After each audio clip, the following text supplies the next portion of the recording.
in July now, everyone. Although it doesn't sound like it feels like it where you are right now.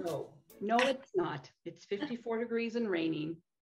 54. That is so crazy. It might have warmed up. That was at noon. It's now 3. It's probably a little warmer there now. It's 55. Not much. Our high is supposed to get to 61, but we might hit that at 6 p.m. and then it goes down into the 50s again. But the good news is no rain tomorrow, so that's good. I don't cloudy. think cloudy though. It's going to be cloudy, but it's supposed to be 70, so at least it's not going to rain and be cold. We're supposed to have about the same weather tomorrow as we do today. Today it's, I would call it partly cloudy. It's a little bit breezy, but not really windy. And our high is around 79, 80, which is really kind of the ideal 4th of July weather. You can be outside, have a barbecue. Yeah. I don't think it's supposed to rain. Today there's definitely some like storm cloud looking clouds, but I don't think it's like raining or anything anymore. I think they're just kind of high and dark. I've been at Sarah's house for 4th of July before when it was over 100 degrees. Yeah, it won't be that hot. Yeah, it won't be that hot today or tomorrow. The year of the firecracker incident was really hot. Yes. Oh, that was not a happy year. I remember taking pictures of the girls in front of the trees or the junipers or whatever you have before we walked down to Lacey's or to Harry and Kathy's house. And I just remember thinking, it's so hot. Just take a picture and go because we had to. Why didn't we drive down? I don't know. Maybe there wasn't going to be that much parking. They had a big, so our neighbors would have like big barbecue in the 4th of July, kind of pre-COVID. I don't think they've done it since then. And that was a stressful year because Dad caught on fire from a runaway firecracker. Not his fault at all. It wasn't his fault. We were just sitting in the yard far back too. We weren't like close up, and they were letting off fireworks on the dock to they have a pond, and they didn't have it like nailed down or whatever you're supposed to do for those big artillery ones or something. I don't know. They didn't nail down the tube onto the, So it tipped over and it shot out into the crowd and it hit my dad, and his shirt caught on fire and the chair melted. He was in like one of those plastic Adirondack chairs that melted. I saw it later and it was a little traumatic. And it was really scary. It was one of the scariest things I've ever really been through. I was kind of traumatized. The girls were, somebody grabbed the girls and brought them inside. So they weren't there late. I think my neighbor grabbed them and brought them inside. And I ran over to Dad, and somebody else did too, Jesse, I think, and we were like trying to rip him out of his shirt, which was burning onto him. Whew, it was really scary. You know what he says about that? You know what the big bummer about that was? I really love that shirt. He had like 2nd or 3rd degree burns. We rushed him to the ER. He didn't have 3rd degree. 2nd degree burns. He had 2nd degree burns, and it was bad. And I remember getting to the ER, and you were with him, and you went back with him, and I was like holding it together until you guys went back, and then I just fell apart in the waiting room. I think I called Jesse, and I like sobbed, and I was shaking, and I was like, he was relieved that we were finally at the doctor, because we have to drive a half hour to get to the ER from where we are, and so he was okay. I mean, my husband's pretty stoic and has pretty high pain tolerance. And he, it was one of those things, and it could have been so much worse. I mean, it could have been so much worse. He doesn't even have scars. There's like, you don't even know. I can't believe that. He doesn't have scars. The biggest thing about it was that we think that the mortar kind of got stuck between him and the chair. Mm-hmm. And so, and then once if he had jumped up, and the other, I think what was most traumatizing to me was that it came from behind. So we didn't have any idea it was coming. So I'm not sure how that happened, because it wasn't behind you guys. They were letting off multiple mortars at that point. They had some behind the tarp, the tent we were under. Oh, they did? They had one behind, and I think there was one on the dock, and they were shooting up, I think 3 or something. I don't know if I realized and that. So I think it was just more the shock that we didn't see it coming, and then well, it was like dark and chaotic, and kids had sparkler. I mean, it was just like one of those. Yeah, it's bad everywhere. At least that's how it was in my memory when I think. I know. I mean, probably wasn't as bad, but in the moment it was just pure chaos. And the hardest thing about the recovery wasn't so, you know, he healed really fast, but I had to put this ointment on him, and the injuries on his back because of the way, you know, it burned, was he had injuries at the top of his back, kind of like this, and then it curved around, and then it went down like right along his waistband area. And so, but they don't make like non-stick gauze pads that big. And so, for days, multiple times a day, I had to put ointment on him and then lay the gauze on him. And then we had to wrap tape all around him to hold that in place. I mean, it was like a half hour, in July, in the heat of the summer. It was a half-hour process each time I did it. And then I had a reaction to the, right. I was allergic to the cream I was putting on him, and my body absorbed it. Forgot about that. So it was just more dramatic. So basically what we're saying is 4th of July is kind of a low-key event now in our household because no one here really enjoys. I've never been a big fireworks, like we never invested a lot of money. All the fireworks that we were watching were not purchased by us because we don't really invest that much into it. And the girls have zero interest since then. I loved them. And I think part of it, them far away now. Yeah. I think part of why I loved them so much was that I have happy memories of doing fireworks with my dad. And when we were little, and then also my boys, Sarah's brothers, got really into fireworks. And I think I was kind of out of the house by then. Like that's something I kind of grew up with. They would go to the reservation that's a half hour south of us and buy the really big aerials and stuff. But I mean, there was a couple of years that we had big fireworks in front of our house, but this was before the wildfire crisis in this country. Yeah. And, you know, if you're irresponsible, things would catch on fire. But I mean, when we did it, it was pretty organized. I mean, it was a little crazy. There was the one year they had built mortar stands on plywood. So they were letting off like 6 at a time. You know, there'd be 6 guys, and it was really exciting. I loved it. Yeah. But it was controlled. They weren't, and at that time we didn't have little kids with sparklers running around. And those almost freak me out more than anything else, is sparklers now. Yeah. Well, I'm just always like, where's my girls and how are they doing with the sparklers? And at this point, they're responsible. I wouldn't worry about that with them. They're not like crazy. We will probably do sparklers, maybe some poppets, and maybe Jesse will pick up a few smaller ground ones. But even the fountains, like bees that buzz and fly, the girls don't like those. They're like, no, you need to get the little fountains that kind of anything that goes in the air that might land on them. They get scared. What'd you say? You need to get the little fountains that just kind of go. Fountains would be fine. We like those. So we like some of those ones, but we're just not going to do like huge ones. And that's okay. And where you're at, it's so dry most of the year, although you're wetter this year than normal, but so aerials really aren't great when you live in a dry desert area. And we're watching them, and we're going to be in the tent, so that's going to be awesome because there will be fireworks. Girls are sleeping in a tent. So we're doing a little barbecue tomorrow. I wish you guys could come over for it, but you have to work the next day. But we're doing just a couple of friends over, and we're going to do burgers. And Jesse found this. We're doing a lot of stuff chat at the beginning. I hope you don't mind. Jesse found on Instagram something popped up in his feed of a recipe that somebody was making, and it's like street corn pasta salad. Ooh. And it does look really good. So he sent me the recipe and said, I would like to have this. And I said, well, I'll make it for the 4th then. So you basically you take frozen corn kernels and you roast them on a pan. Oh, frozen, not fresh. Okay. Yeah, you could probably do it fresh, but I just followed the recipe because theirs looked good. And you basically make a macaroni salad that has like lime juice and mayo, sour cream, and cotija cheese. And what else was in it? I can't remember now off the top. Oh, a little jalapeno, just like a little bit. So we're going to do that. That's kind of what I'm excited about. Burgers, hot dogs. I'm going to make homemade baked beans and pie and ice cream.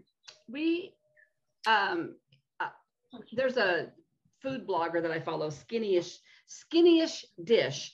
She has a skinny version of that corn salad, and I've made something very similar to that. I didn't char it, but you do.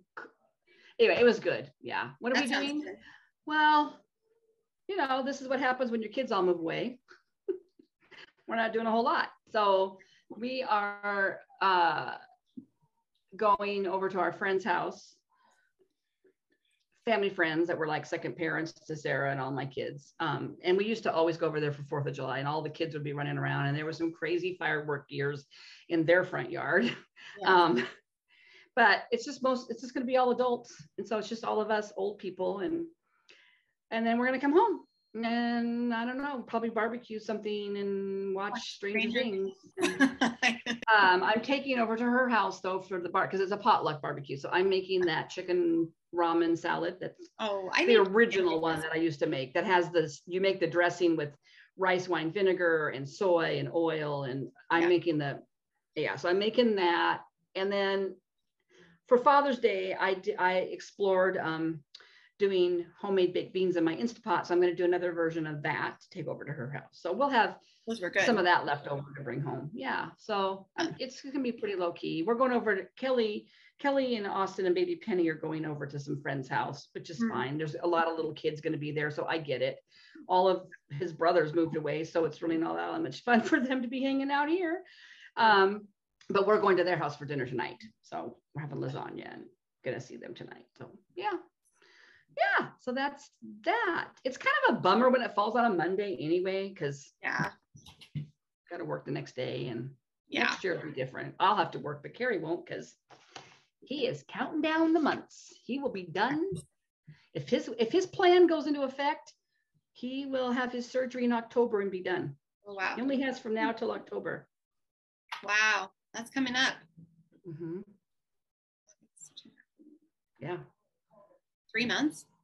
He has a consult with his doctor to get his referral in for his knee. And then once that's all done, and he has to start the HR process for retirement out of the post office. And he tried to get an appointment like a couple of weeks ago, and they said, no, you can't do it until July, because it has to be no more than 6 months. So July, August. Yeah, so December. But his plan is that he'll have his surgery. He's out 6 to 8, I think it's 8 weeks for that. And then he's got vacation and sick leave to use up.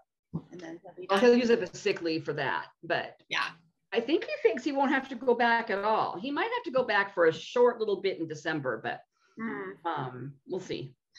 Worst time of year to have to go back for a little bit. But he won't care. And he'll just tell them no. Done, it'll be fine. Write me up, whatever you want to do. I got 2 weeks. I'm not working till 9. There was somebody out delivering mail. We came home from our friends last night. It was 9:30, and we go right past his post office. There was a carrier on her way in from delivering, because they are so short staffed. It is send people out on other routes. Yes, it's so bad. And there's a guy retiring. Need a job, apply to the post office south of Seattle. Okay, so you know what? I'll tell you this later. I won't put it on Flosstube. Okay, sounds good. We should probably do some stitching chat. Yes. So anyway, stitching. Yeah, we have some finishes. Are we going to do those first, or have the girls That's what we usually do. We usually do our finishes and then featured friends. Okay. Finishes, girls, and then featured friends. This is a fantastic episode, because we both have fully finishes. Woo! Yay. Too bad we didn't have them last week during our big 100th episode. Yeah, a little bit of a letdown. Okay, so I have 2, so I'll go first. I'll go ahead. 1. Okay, so if you've been following us. Oh, by the way, we didn't really say, but we're in Washington State. Oh yeah. And Sarah's in Eastern Washington, and I'm in Western Washington, which is why we have to Zoom it most of the time. But we make it work. But anyway, about this time last year, I got a bee up my nose to try a Biscornu. And so I had found this pattern by Little Dove cross stitch designer. Designs. Yeah, and she had 2 out. She had a spring and summer was coming out. And so she's got seasonal ones. And so I started it, and it was this little bee Biscornu. And I totally messed it up. It is such a wonky. I'm glad it's a Biscornu and means wonky. Well, you just had 1 row or 2 rows off somehow on your border, I think.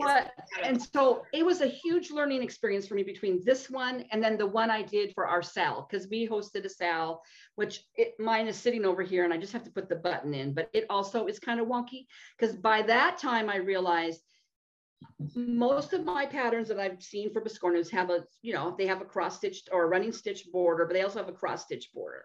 And if you're off on that and they are not perfectly the same number of stitches on all 4 sides of your Biscornu, they're not going to stitch up right. And so I had way too many stitches when I did this one. And so I had to like bunch them up, like right there. They're all, you're saying, yeah. Yeah. So it's really bad. It looks like a little twist. Like it just looks like a little twist happening. Yeah. So anyway, it is wonky, but it's done. I thought I'm going to finish it. It's really cute still. I sewed it together and I put the button on it. And I do plan on doing all 4 seasons of these. And hopefully the other 3 will turn out better. I bet you will now. That's my first finish. I was just determined to do it. I just thought, just budget, figure it out. Yeah. Don't worry. You want me to show one of my finishes? Yeah. I have 2. One's a finish and one's a fully finished. So I'll show the regular. Okay. So I finished stitching this shepherd's bush pattern. That was fast, Sarah. But it was super fast to stitch up. And if you like it, I'm going to one of our giveaways this week will be passing the stash on this if you're interested. I used just all the DMC conversions. I did not use their called for fancy flosses. And I think it turned out really cute with the DMCs too. It's really cute. So I haven't decided how I want to finish it. I might frame it. I have a frame I think it would fit in. That might be kind of cute. It's like a white distressed frame that's just like 4 by 6. So it might look kind of cute against the contrast of the oatmeal. Yeah. What do we call this? Is it oatmeal or? Yeah, I call it oatmeal, rustic oatmeal or something like that. Natural, I don't know. Yeah. Mm-hmm. And this was just a piece of Aida I had in my stash. I think the pattern called for 10 count or something, 11, like something really big. And I think this is 14. So I did do it a little bit smaller than the original called for. But they have a series of patterns out that are seasonal. I have the summer one that I've stitched up that my friend Jody gave me for my birthday 1 years ago. I think I have it, and it's really big, almost like burlappy holes because they're big, and you use like what you guys pearl cotton, like the thicker floss. Oh yeah, on it. Yeah, that would probably work well. So that I wonder if that was kind of their thing that they were experimenting, because if that 10 count, you don't see that very often. Yeah, and I could be wrong. I don't have the pattern in front of me, but yeah, it was definitely a larger count Aida than what I used, but that's okay. Yay. Show me your next one. My last fully finished was also a whip. So I told Sarah, most of my whips ended up in what I worked on this week ended up being fully finished objects. So I did finish, I had to do all the back border here. And then it took me 1 whole night to sew it together because it is tedious. Yeah. And it's got little bees on the bottom too. Wait, that's the one you showed a second ago. Yeah. So this was one of my whips for the week. Yes. And then the other whip that I worked on was my patriotic Emily Call 4th of July freebie. Oh, you finished it. Look how cute that is. I put beads on it. See the beads around the. You finished it in time. I finished it. So How'd you attach the rickrack? Did you just sew it on flat? I sewed it on flat. And then I attached it, and then I just folded it. It's not fancy. It's not measured out. I was doing it at midnight last night, but I thought it's just a 4th of July pillow. It doesn't have to be perfect. And it is sewn up, but I don't have the button and the cover on it. I need to get some more of the sticky stuff that I like. But I finished the flag yesterday, and I did all I put those beads. Oh. Blinged it up a little bit. Cute. I picked my own colors because okay, there we go. It was blurry. So I just went through the racks of fancy floss and picked Cupid red. Like Cupid was the red I picked, and I love it. Yeah, that's a nice red. I forget the blue. And then she has a light blue in there too, but wherever it had light blue, I just used white. Oh yeah, it looks cute. Anyway, it's done. It's going to go in my little bowl over here that I'm going to show in a minute. Yay. Now, what else did you finish? Okay, so I have a fully finish of a project I stitched. I think I finished it last year. It's a Lily Violet. I think it's called something about Primavera basket. Oh, cute. So I decided to do it up into a pillow. I used Vonna Pfeiffer's, I don't know if I'm saying this word right, flange pillow tutorial. This is the flange. I didn't know what it was, but I was like, oh, I'll just try it. So what that means is that I stitched, of course, the fabric on, and then before stuffing it, you run your stitch around close to the, this is the Ada border. You could do linen. And that part just doesn't get stuffed. So it's flat, and so it has kind of that decorative flange. So what's the back? What's the back? So my back is just this, and I haven't closed it up. I'm just gonna, I don't think I'll do a fancy felt thing. I think I'm just gonna stitch it up with a navy blue kind of tight. So what do you do? How do you attach that fabric to the front? This, so her tutorial goes over all of it. You take your accent fabric, which I just had this in my fabric stash, which I perfect, like perfect. And you cut 2-inch strips. Okay. For the top and the bottom for the length of your pattern of your fabric, however wide, you know, and long you want your pillow to be. And then you do 2 inches on the side. Then you sew them up, right sides facing. Okay. And then the right side's facing for these. And then, okay. Yeah. And then that basically you attach the back, you sew your flange, you stuff it. And this is like you were showing, it's 2 pieces stitched together. It makes the stitching easier rather than leaving an opening on the end and having to hand stitch that later. Yep. Makes your pillow shape. It does. I really like the shape of the pillow. Yeah, it's cute. Once I stitch that up in the back, you'll never. You know, and I think I've seen people do pillows. I didn't even really think, I never registered that it was different or that they hadn't, I just never really thought about how they went about not stuffing the whole border. That's cool. I'm gonna have to try that. Yeah, I had never even thought about it, and I love how it turned out. I think it just has that nice decorative. It's very decorative rather than this being part of the pillow. It makes it look more like a border. Yeah, I love it. I love this pattern anyways. It was quite a bit of stitching, and it's just been sitting. And I don't know, can you hear the TV? Jesse's watching baseball. It's the national anthem. Yeah. I don't know if you can hear it. So that was my other fully finished, and I'm very proud of it. It's perfect time. You can put it up now for summer. I know, yeah. When I stitched it, you know, because I think spring, primavera is in the title, I was thinking, oh, this is a spring finish, but it's actually perfect for summer, huh? I leave it up spring and summer, mine up. And yesterday I planted some bachelor buttons and some poppy seeds and some cosmo seeds. So once those come up, my garden will look kind of like this, I hope. Cute. So, I love it. And I added the little buttons just for fun. Which are really cute too. I know, that was fun. I love it. I haven't been that happy with fully finished for quite a while. So I definitely, of course, if you haven't watched Vonna, I had never done a Vonna Pfeiffer tutorial. I just haven't. Good. I highly recommend it. She is excellent. Her speed is perfect. Yeah. You know, I actually was watching one of hers this week. Funny because I started thinking, you know, I kind of think after I did a Biscornu now, I've done a couple of them, and I thought maybe I'll try a strawberry. There's so many cute strawberry patterns out. Oh, that's so cute. Rosie wants me to show it. This is one I just did on my own. Previous finish, yeah. This finish. Yeah, I do love this. But anyway, so I was watching one of her videos. I didn't get to finish it because I was working, but it was really nice. It was very laid out.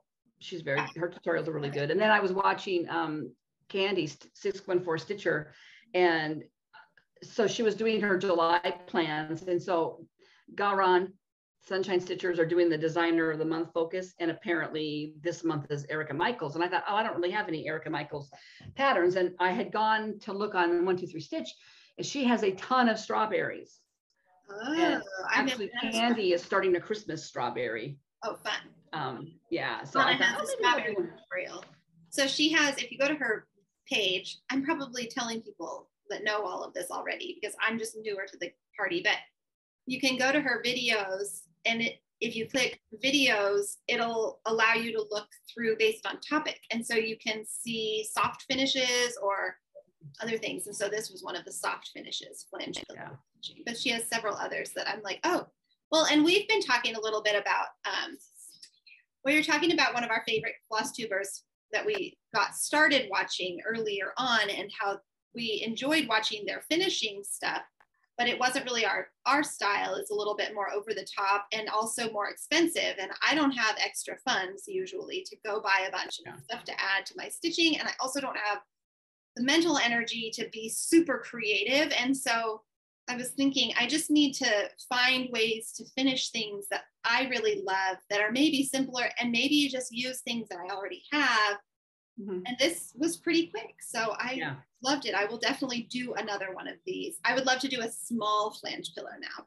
Yeah. Like if you ever were to watch, her, if you ever wanted to do like a flat fold, her flat fold tutorial, it's long, it's very detailed. I did a flat fold when I first came back to stitching. You watch it, right? I did. I would pause it and do but there was a lot of it, like you had spray adhesive, you had foam core. I mean, it was very, your fabrics to back your board, but it was a lot. But if you do it a couple times, I bet then you would. Yeah.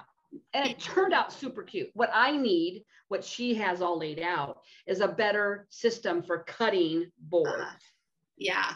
That was the hardest part, is getting clean cuts. And I don't have a good system for that. So, but her tutorial was fantastic. Her tutorials are great. Yeah. Yeah. I'll link it below. I'm sure everybody already, it's a very good chance everybody watching has already watched. But if you haven't, check out Vonna Pfeiffer. I'll link her down below, her YouTube channel. She also has, I think, a Flosstube and stuff. I don't think I've ever watched. So that's silly because I probably really enjoy it. Yeah, I don't think I've ever watched a regular Flosstube either. Okay. We also have my daughters. If you're new here, these are, well, this is two of my girls. There's number 3, or number 1, technically, who all cross stitch as well. And they've been cross stitching up a storm this week. I think all of them have been cross stitching. The summer of cross stitch this year. Is the summer of cross stitch. And I think I said that Millie could go first. Okay, but I think we should do this. No, we're doing the giveaway at the end. Because some of them. We'll do it at the end. Should we do our giveaways at the end? Stick around to the end if you want to see the giveaway that the girls have prepared for you. Show your outfit. Millie wants to show. Oh, okay. Everybody get together. This is planned. They planned their outfit together. I hope you took pictures. For church. Should have taken pictures. Maybe I will later. Our friend also was wearing a jean blue dress. Yeah, like that. Did you call her? Did you call her and arrange that with her? No. Oh. No. We should have taken a picture. We're all wearing blue and white and brown and gold. Like brown and gold sandals. 4 colors on it. That's so funny. Is that a full dress Liddy's got on with the daisies, or is it a jump? Yeah, like it's a dress. Cute. Summary. Really summery. Thank you to the thrift store this week. And Millie's is a whole dress too. It's not a skirt, and it's a dress. Oh, it looks kind of like a skirt and a top, but it's not. And Rosie's is actually Millie's dress, but Millie let her wear it today so that they could all be matching. They could all match. That's good. We looked cute at church, let's just say. Yes. Really cute. Okay, Millie has some things to share here. I'm glad. You got to finish finally? I mean, you just take it forever. I need to get the orange. Oh, okay. You decided you're just going to choose. She's just going to choose one. Yeah, just look through Mama's stash. She's got tons of oranges. I'm sure that'll work. You can just choose. Somebody told me that 1, 2, 3 stitch carries that color. Everything else. So I just need to put the pumpkin on the end for the branch right there. Oh, so cute. The orange. Yep. Yes. Go through my stash anytime. Okay. And I started this because I hadn't done an orange. So I started cute putting the leaves at the top of the boots. Cute, honey. She was telling me how excited she is to start that one. Yeah, I know. I love it. She loves that one. That was for you. For her birthday. For me, for her birthday. Okay. Nice. Okay, that one came with the fabric hoop, right? I haven't done much that one, yes. I was working on the. Oh, there you are. I was pull up a chair for you. Working on the giveaway that we aren't showing yet. Okay, so she worked a little bit on a giveaway to give. Here. Okay, that we'll see later. Here, we'll just let her sit because she's getting tall. Yeah. Can't fit in the frame when she stands anymore. Yeah. Okay. When did that happen? I don't know. So what are you working on in the last year? This is Liddy. 12 and a half going on 22 and a half. Or 2 and a half, depending on the day. Sounds about right. Teenage years are like the toddler years all over with just different. And that with a child that has language capabilities. Can stamp her feet and scream more logically at you. Or not logically. Well, lady, what are you working on? Bees and Honey by Tiny Modernists. I just love to tease you. Okay. Bees and Honey. So I'm working on this one, and I realized something today. This one doesn't have legs on it, but the pattern has legs on it inside. So I did the legs because I like it. Oh, they have like backstitch. Oh, you're backstitching the wings, and is that the last thing you have to do? Is just backstitch, and you're all done. Yeah.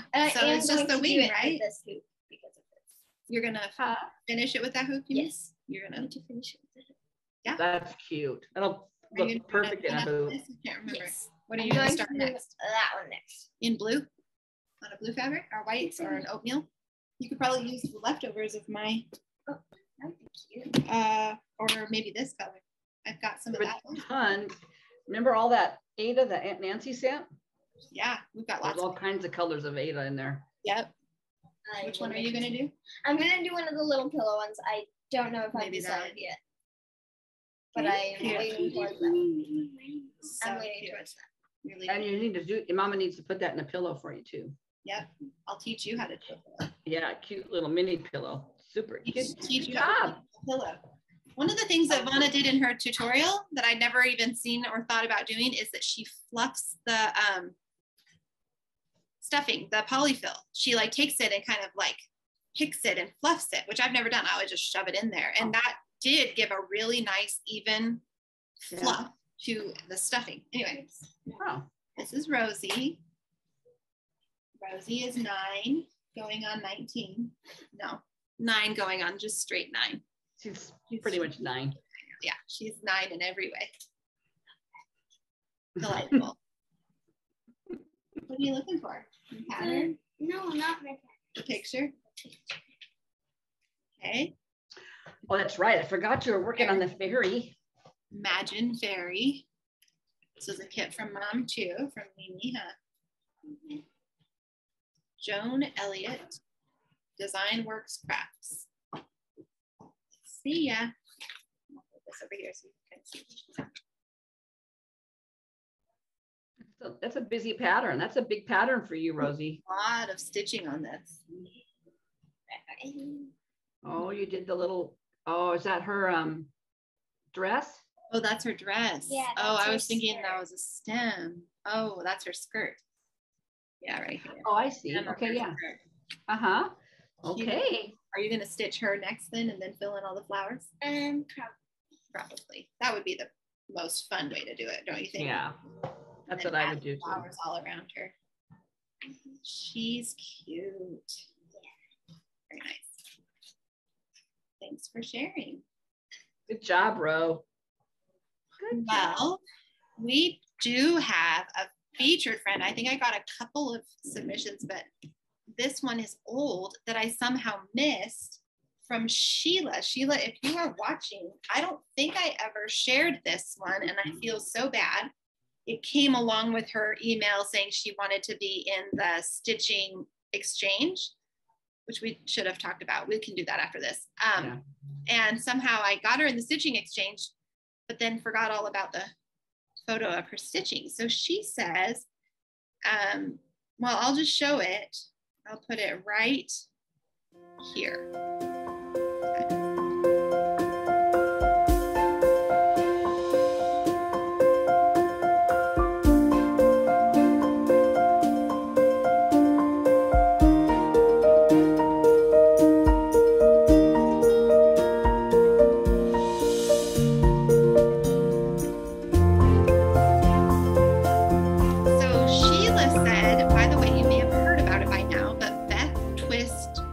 String Samplery has a freebie on her website to stitch and keep Ukraine in our thoughts.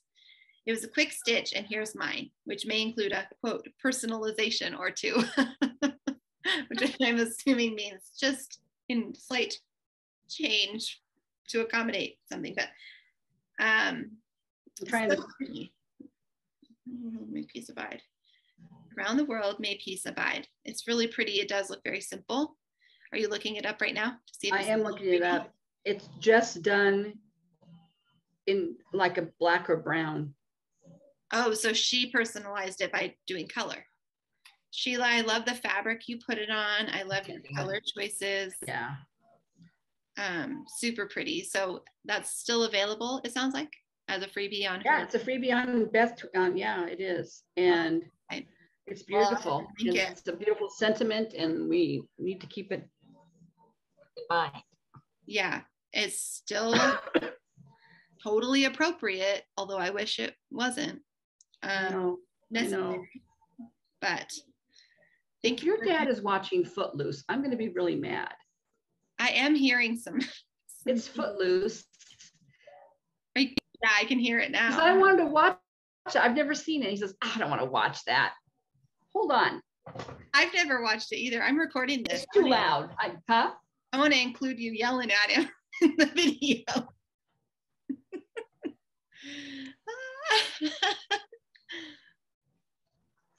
Are you watching Footloose?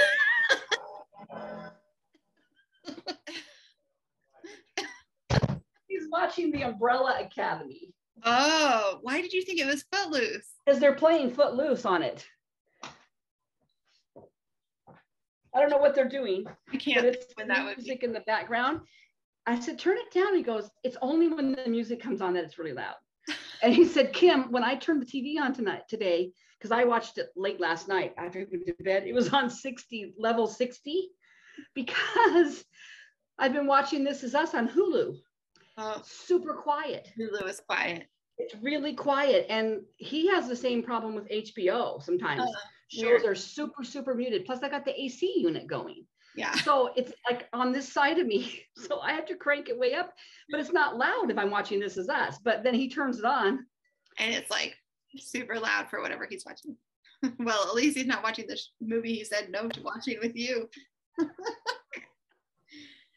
Anyway, well, thank you, Sheila, for sharing your featured friend selection for us. We're sorry we missed it. Yeah, I do apologize. I'll shoot you an email this week too. Just make sure that you know we're featuring it. And I need to finish my Ukrainian piece, my little flower fairy.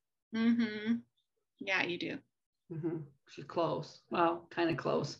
There's a lot of motifs on that are kind of a tricky. There's a lot of white motifs, and stitching with white just takes me longer because I don't stitch well with white. Well, what are your whips this week? My whips. The only other thing I think I really, really worked on was my hoity-toity, which was my whip go, which, by the way, Sarah and I both got bingos last month. Which I guess everybody who's caught up would have. Yeah. Unless you have kind of an unusual board, like with mixed up numbers, I guess. Yeah. Which maybe I've done that before. I can't remember. Well, and if you kept up every month. Yeah. So I'm working my way through page 1. It doesn't. Okay. This got called again for next month.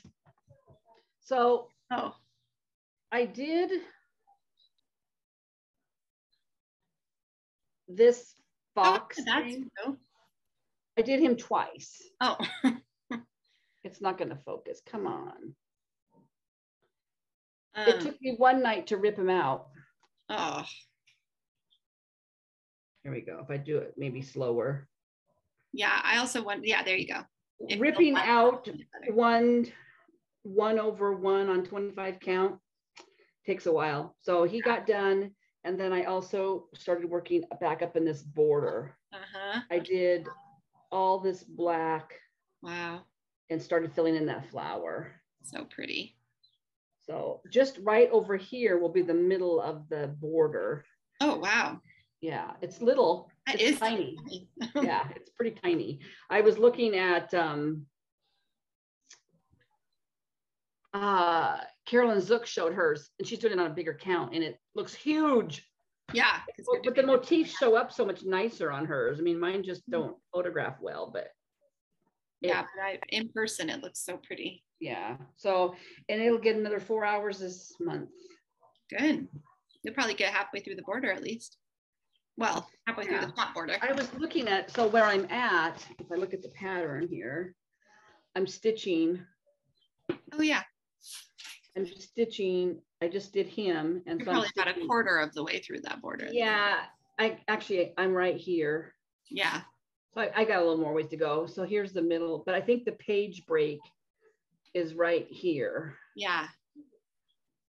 So that would be, and so I have to do him. I think that would be page 1. Yeah. So I'm getting there. Yeah, that's really pretty. And I think I'm gonna, Candy brought up a really good point about she was talking about finishing her A Stitch for Sweet Freedom by Lindy Stitches. Yeah. And in that pattern, the girl in it has a beautiful dress with a pattern motif all through it. Mm-hmm. And I think what she realized is that if you stitch those motifs first, mm-hmm. then when you do the background, those motifs stay popped out. It's like it's like Fair Isle knitting. If you do it one way, your background color pops. If you carry your thread another way, your motifs pop. It has to do with the tension and stuff. I think that's kind of what happens with stitching. And so I'm thinking that when I do, I'm thinking about changing this border up a little bit next time on the next block and doing the little floral part first, because those little floral stitches get so lost and they're kind of a pale green. Some of them are pale green. Over by your background. The background covers it up. So I think if I do those first, which is kind of a pain because it's nicer to just do the black and then fill in.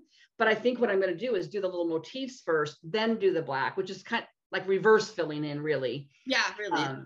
But I think I'm going to do that because it's a hard time. Because there's like so dainty, like the little flower has like a little stem that kind of curves up over and you can hardly see it. I mean, you can see it up close, but I'm wondering if part of that is because of stitching the black first. Mm-hmm. So I'm going to switch it up and see what happens next month. But it might not really matter on something this small, but it is small.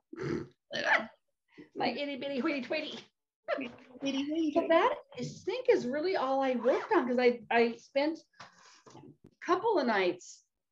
I spent like 2 nights doing this stupid, there's color changes and the bees and outlining. And so I took 2 nights doing that and then another night stitching it. And then yesterday I spent on the flag and the bee, the bees. So I think that's it. And then I worked on my plans. I did spend some time over the week working on my July plans, and that took a little bit of time. Yeah. What do you got? Well, let's see. I was kind of, first of all, finishing up some of my magazine monthly goals. So I worked a little bit on my farmer's market. I've been working on this quilt right here, and you'll be able to see that. Oh, where's my scissors? I have it mostly done. I just have to fill in the center motif there on that quilt. Oh yeah. Where am I at? Yeah, so I finished all my magazine monthly goals, which last week I thought I would be able to, and I definitely did. Mm-hmm. And I have it fully finished, so I'm pretty proud of that. And I did a little bit of mending and made some shorts out of poly jeans for the girls. I feel like I had a really productive week. You did. I've been working hard to try to get this stinking house done, and I did it. I almost have it done. I just have this gold. There's another one of these right here. So I don't know if you can see that the white is all, it's kind of hard to see on this camera. The white is all filled in, the whole house. I don't know if my thread was a little bit dirty. I was stitching outside in the bright sun, and it's like slightly dingy. I think I'll just maybe wash that and see if, or just wash the whole thing at the end. Probably DMC is color fast enough. I'm probably going to have to wash my whole thing at the end. Well, yeah. I work on something so long. Yeah. Yeah. Sometimes because I bunch my fabric, it kind of gets smelly. Doesn't smell too bad yet, but it will probably by the time it's done. Smelly. I've never thought that your cross stitch could get smelly, but so we're basically done with that house. I just have the little gold motif in the window. Done. And then I also worked a little bit more on my sunflower, my Riola's sunflowers. And it's always hard. Like, I did work on something else, honey. Oh, what else? My calendar piece. Oh yeah. Well, do you want to show it? I have to go get it. Oh. Well, we can pause in a second. You want me to finish my? Yeah, you finish. Yeah, you finish. So I have made a little mistake somewhere in counting down here, and I'm just going to fudge it because there's nothing else around this flower. Yeah. In that picture, I'm not going to have any reason to count from it, and I'm just going to kind of blend it. But I'm trying to figure out exactly where I made the mistake so that I can fix it and still have those turn out. I think I've got it. So that leaf is, or that those petals are really coming along. They are. That's so much to do on that pattern. So much.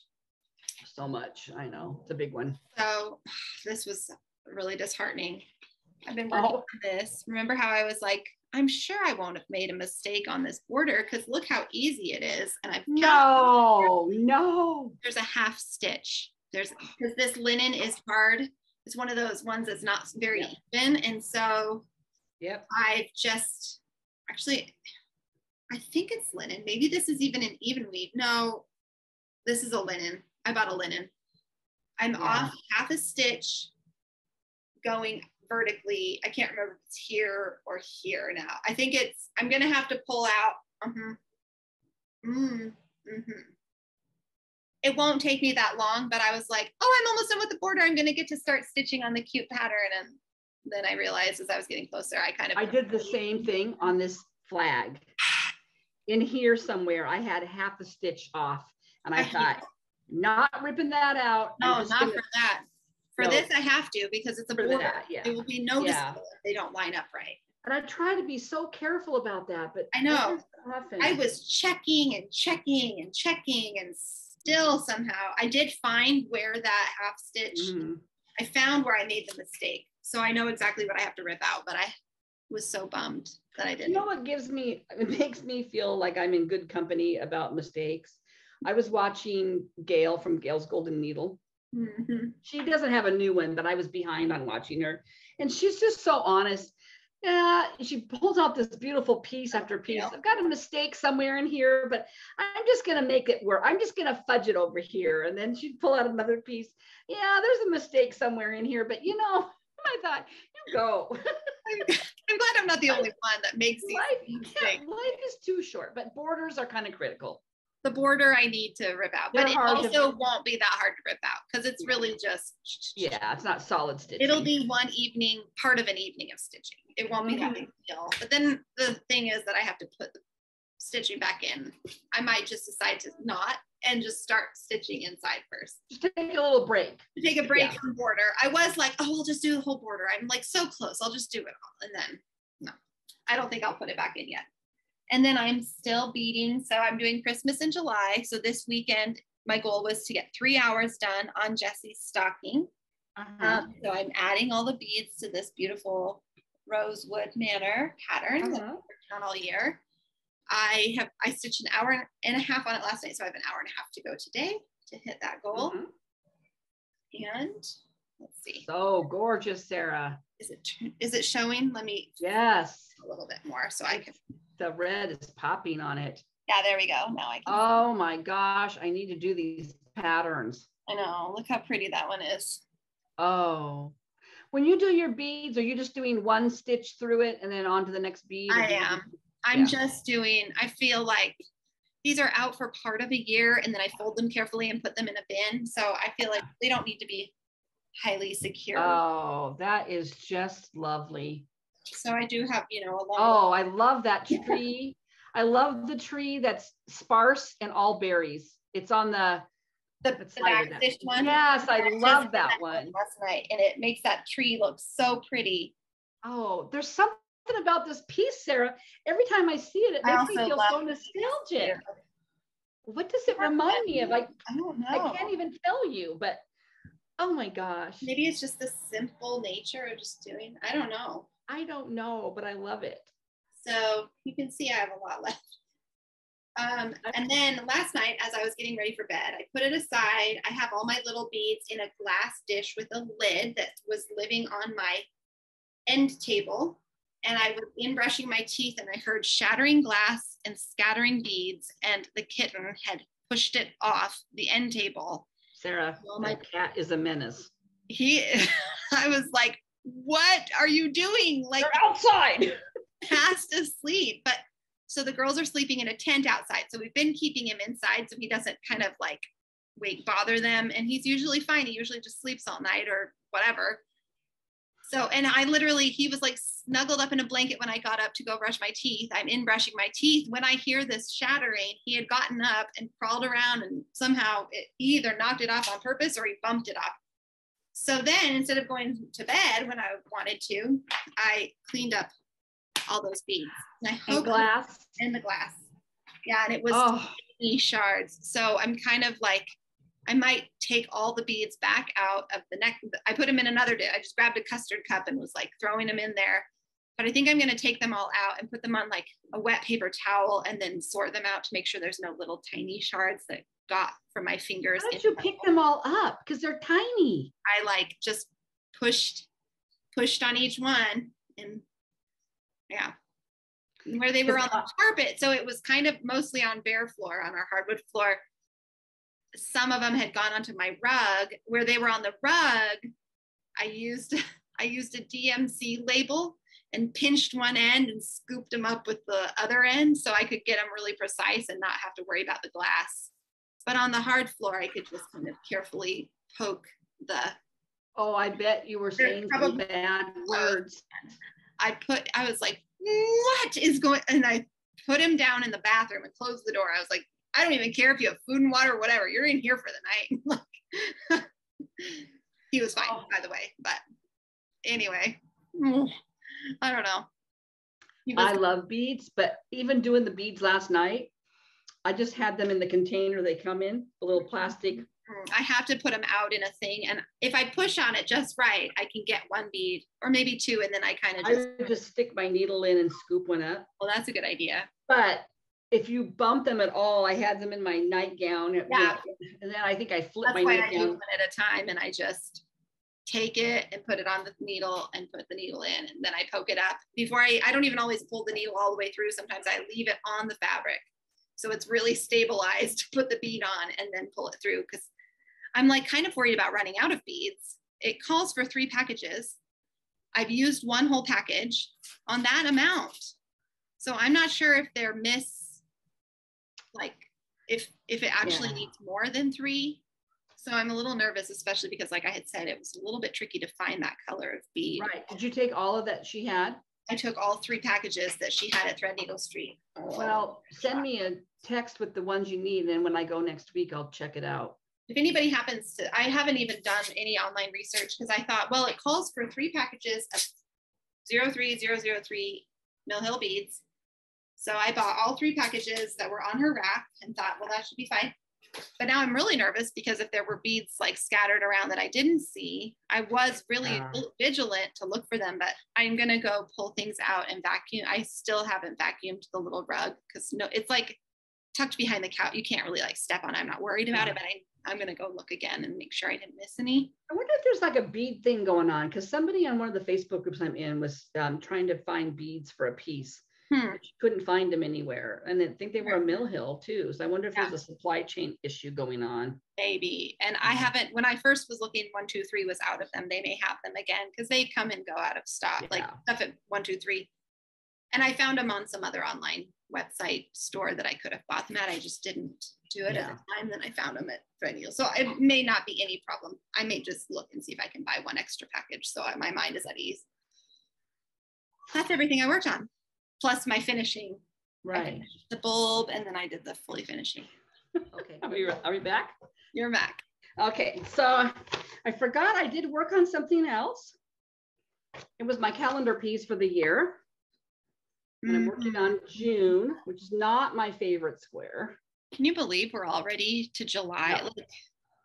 I can't. It feels like you just started that piece in January. I mean, you did start it in January. It just feels like you just started it. July is going to be the bees. That's cute. Isn't that cute? Better hurry up. Look at August though. Look at the crab in August. Oh, cute. Anyway, so I did work on this a little. I did work on it actually quite a bit. Well, it's not that big of a piece, but I did do the word June, and I did the wheelbarrow. Is cute, Mom. It is cute. I don't like the colors so much. Oh, really? I like that gold color. Yeah. And so all I have left to do on this, there's 3.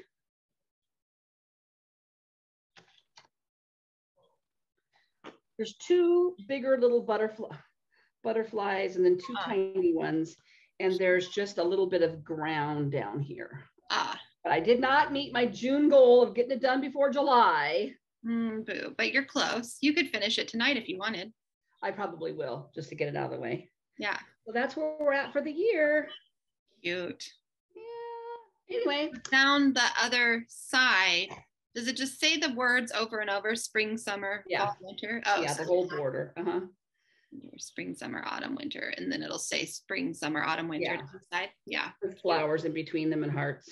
Mm-hmm. I was going to look. I've been saving. I saved in my saves on Instagram a couple different other charts to, oh no. What? You lose your needle? Yes. Oh, there it is. I took it out and stuck it in my mouse pad. Losing her needle. Call you Liddy. She's always losing her needle. I know. I want to start thinking about my calendar piece for next year. Oh yeah. There's been several that I want to think about. Anyway, so that to date this one when you're done. I will. Since you're going to do, multiple calendar pieces a year. I'll do a date. I will do a date. Failing on my goal to get the border done on my Joyful World. I need you to look at that with me again and explain it one more time to me. I don't remember what we decided I needed to do, but anyway. I can do that. Yeah. So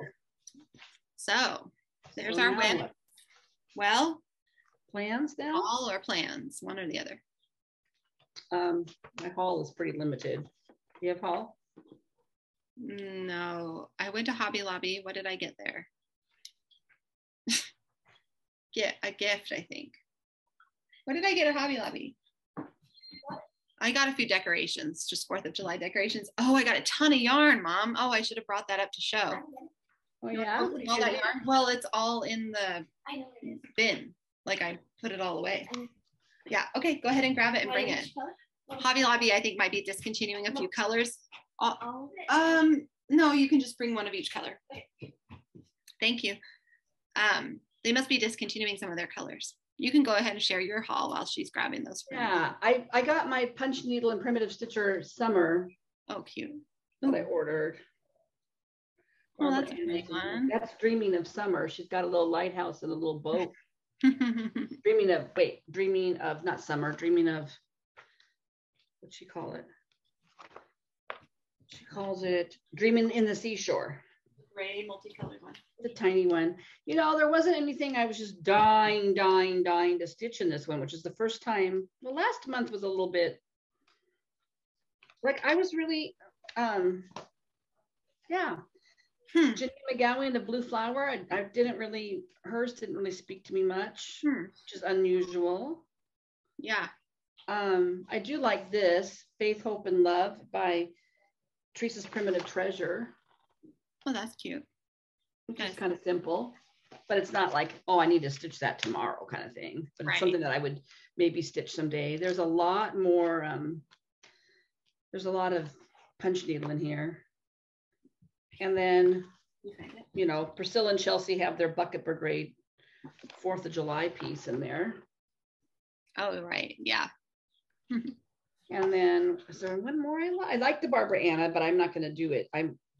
Right. I mean, obviously I don't need to do any more Barbara Annas I got, but yeah, there wasn't a lot. I didn't feel like there wasn't as much cross stitch. So Lindy Stitches has a series going on with animals in the flowers, but it doesn't really help you either.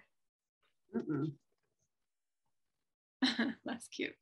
Flowers are cute, but yeah, right.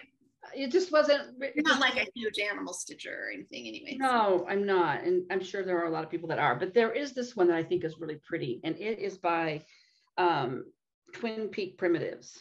It's called. I kind of like the Twin Peak one. It's Summer Bees. Oh, that's pretty. Yeah, I like a lot of I don't know the name of the person who's the designer. Her name is. I can't remember. Nerdon Canber. Yeah, she's Danish. I think they're Danish. Yeah, I like a lot of the Twin Peaks Primitives patterns. I haven't ever stitched one, but they end up usually. Yeah, that's a pretty one. And I'm trying to think.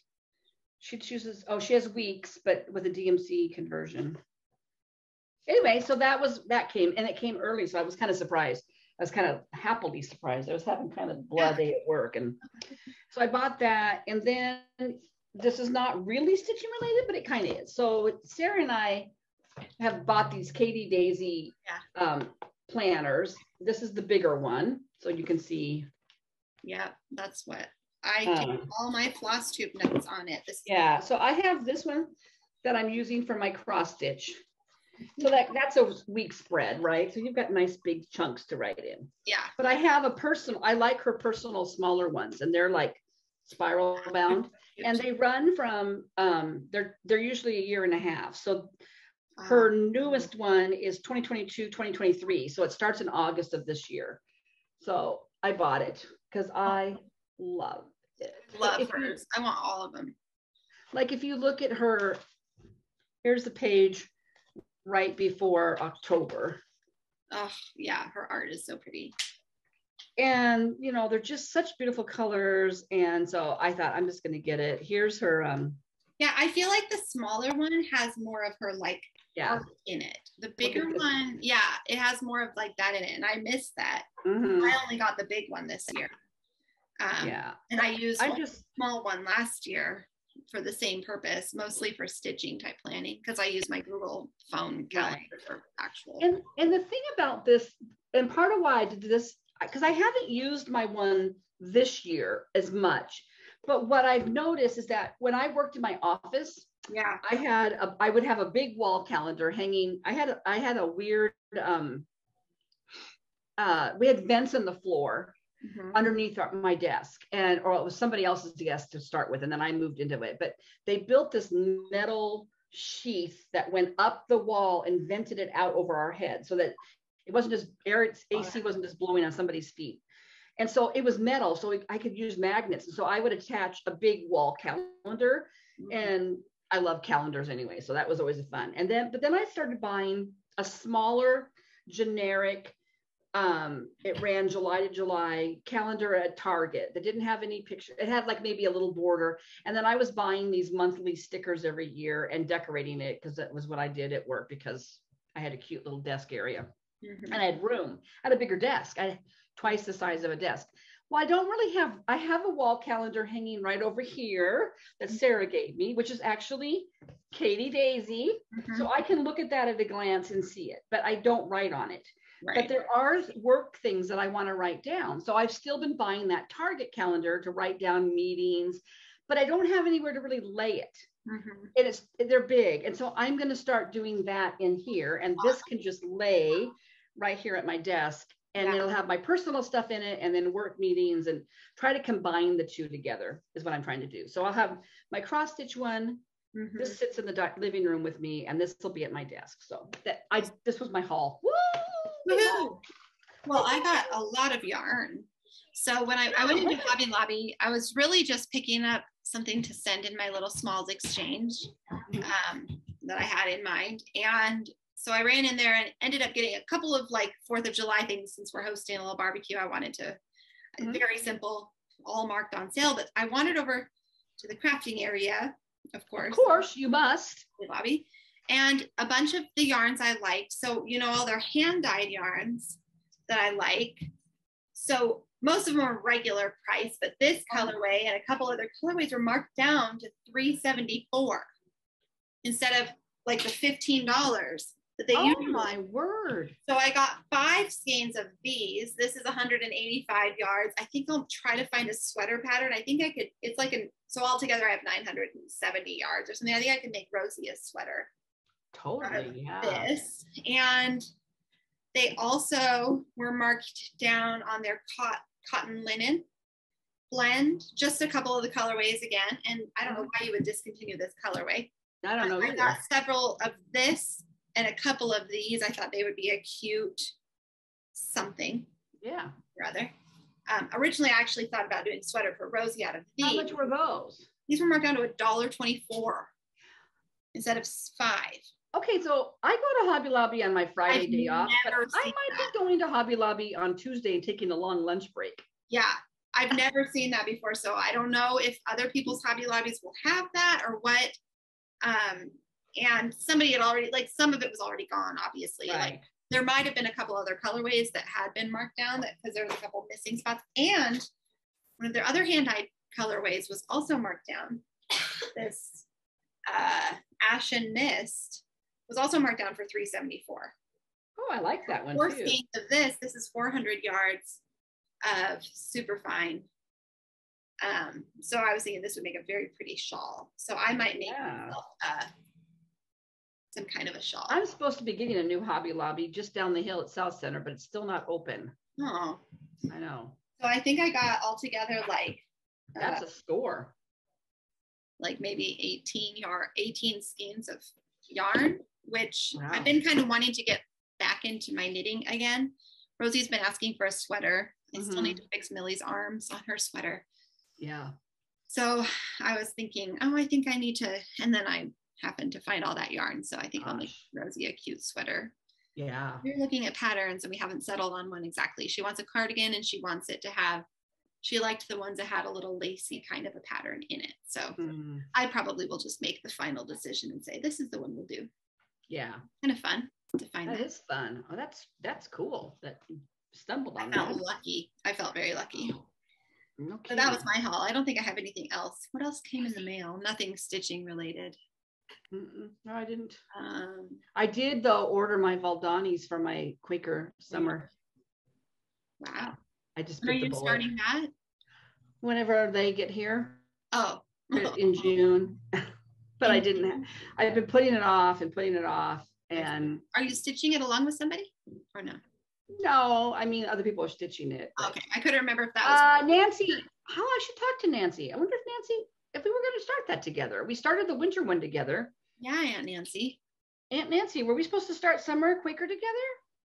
I have to answer in the comments. She didn't comment last week. Maybe she isn't watching us. Didn't she? Oh, maybe she did. I thought she did. Maybe she did. Maybe it was earlier in the weekend. I think it was early. She was like the first one, I think. Just kidding. I probably don't remember because that was a whole week ago. You know, I think we were going to stitch it or something. She helped me. I thought you were planning on starting that one with somebody. Yeah, and she helped me find fabric at Stitchville because they didn't have truffle, and I could have ordered it, but I found this great piece. She did. So, but anyway, when I went to order, I just thought, you know what? I just have it sitting here by my desk and I look at it all the time. I'm like, I really want to start that one. So I went on to 123 Stitch to look at the Valdanis and they were on sale. Oh, nice. They were like $8-9 off. Oh, that's nice. Well, by the time you pay for shipping, it was back up there, but. You saved shipping, basically. You got free shipping. Yeah. You know, I ordered Valdanis for my sunflower fairy. Oh, she's on my WIPGO. I didn't know where to order them from. For some reason, I didn't check 123 Stitch. This was like 2 years ago. And I ordered them from Valdani in Canada. It took forever for me to get them. Oh. I thought, there's got to be someplace here that carries them. Duh. Yeah. 123 Stitch has them. That's easy. I think I did a search for distributors, and there are like all these little shops on the East Coast. And I'm like, well, I guess that's better than Canada, but for shipping time. Yeah.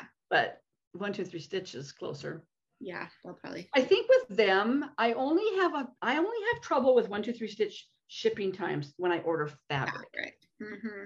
Yeah. Patterns and stuff like that, they're fast. I know some people have had problems, or they have to wait a long time. Yeah. I was talking to Heather Miller though.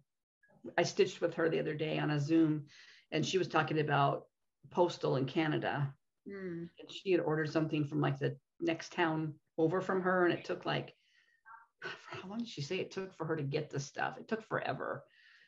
But yeah, so it just happens. Sometimes the mail just happens because all the good mailmen are retiring, just so you guys know. The good one. All the committed long-termers who cared about their job and had a good work ethic, they're retiring.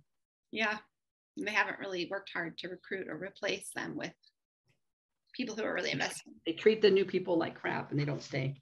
Yeah, so maybe you don't want to find a job in the post office, but we really need mailmen though. Mailmen and women, mail people.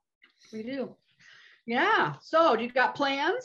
I have my plans finally. Yeah, my plan is to finish that hour and a half on my Christmas in July for this weekend. And then I haven't decided which Christmas in July piece I will stitch on next weekend. I didn't like sort it out by week. So I'll pick another one off my list, and then I will start working on my magazine monthly. I need to get some fabric. When I went into Hobby Lobby, I forgot I wanted to pick up some fabric to restart the stitch for Sweet Freedom. I just forgot that I just spaced it. So did you work on a Christmas already for this week? No, coming up this week, you're going to work on a Christmas. I worked on it this weekend. Jesse's stocking. Oh, that's right. You're stocking. Yeah. And so then I'll have a different one next weekend. Okay. So this weekend, I will probably just pick, I don't know, maybe I'll put my magazine monthly on a spinner and let that choose for me now and then, because I'm kind of like, just don't really know which one to choose. Yeah. Sometimes it's hard to start once you get started then. And that's kind of my main plan, is just to work off my list. I really need to go back. I have 2 hours to do on my sunflower for my Whip Go. And I have 2 hours to do on my Hade. So that really needs to come out for my Whip Go. Is that for July? That was for June. Oh. Or May. I thought you finished your June and you got a Whip Go. I did, but I finished one of my June, but there's 2. Oh. So which June did you finish? I finished both of my June, but I didn't do my May Hade. Oh, gotcha. You just so I have back. Both. I just only marked one of them. Gotcha. Technically, probably I should have said that I finished my May one, but I didn't. Let me just show you what I'm talking about. So 8 and 9. 8 was called in May. 9 was called in June. Okay. For some reason, I just marked off the June ones. I don't think I even realized which one was called when. So I just knew that I needed to mark off all the ones that had stars. So I marked off. So that's why I have a bingo. Gotcha. From finishing all my June ones, but I still need to do 2 hours on my May. On your May one. And then I also have the 2 hours from the sunflower for July. Okay. And what was the other number? 16? 16 and 9, I think. I think I already had the 2 hours for my Riola sunflower cross staff. Okay. Gotcha. So I need to pull out my Hade. Speaking of Sheila, who we featured earlier with her featured friends, I'd love to see if you've been working on your Hade, because we both started our Hade kind of around the same time. Actually, she started them before me because I was a chicken. But you were a chicken for a long time. We had featured her before with her start on her Hade. Yeah. That's right. You guys were. I would love to see you send in another photo of where you've gotten to if you want to. Yes. What are your plans this weekend? Well, I did not have my magazine monthly challenge figured out last week but I do now. Oh, look how cute it is. And I have to say, disclaimer to you, Candy. So I was watching Candy the other day, and it was her newest one, and she's got all these plans. Like she had all these new starts. Christmas stuff, and I don't remember what else she had. Anyway, and so I Instagram messaged her. I said, it's a lot of starts you got going there, or something like that. I said, but I should talk. And she said, yeah, well, wait till next week. My plans have totally changed. But anyway, Candy, if you're watching, I have a lot of starts. But I will start with, my public spirit for Magazine Monthly is my Stitch for Sweet Freedom. And I thought I was farther along on this, but I'm not. We started this together 2 years ago on 4th of July. You and I did. So I pulled it back out. I didn't get my fabric. Too bad I didn't get my fabric. I could have restarted it again. Yeah. Okay. So if you're not familiar, it's not a color picture, but it's this piece by Lindy Stitches. And I'm sure if you look on Instagram, you'll find it. It's a beautiful piece. Mm-hmm. And I started up here with these little spools. And that's where I'm at. Oh, yeah. You didn't get very far. Didn't get very far at all. I thought I had gotten farther. So this is going to get at least 3 hours this month. And I know Candy stitched hers on the 19th of each month, and I think you were talking about doing that, weren't you? Yeah, it might just be a good way to remember to bring it regularly. And so I was toying with that idea. I also have another plan to stitch my that Simplicity sewing pattern, that kit that Tina and I started, kind of in memory of our moms. And so she's working on hers 2 Sundays a month, but I put down that I was going to work on it a little bit every Sunday. So I don't want to get too many this day of the month you have to work. I mean, it's probably a good idea to do, but we'll see how it goes. So then for my H for honor, it's just also one of my Christmas in July plans is to bring out my Hearts and Pines piece. It was my Barbara Bourgeau Richards piece that I started a different one and then I didn't like it. And so I really wanted this, which is kind of a companion piece to the one I've already done. Yeah.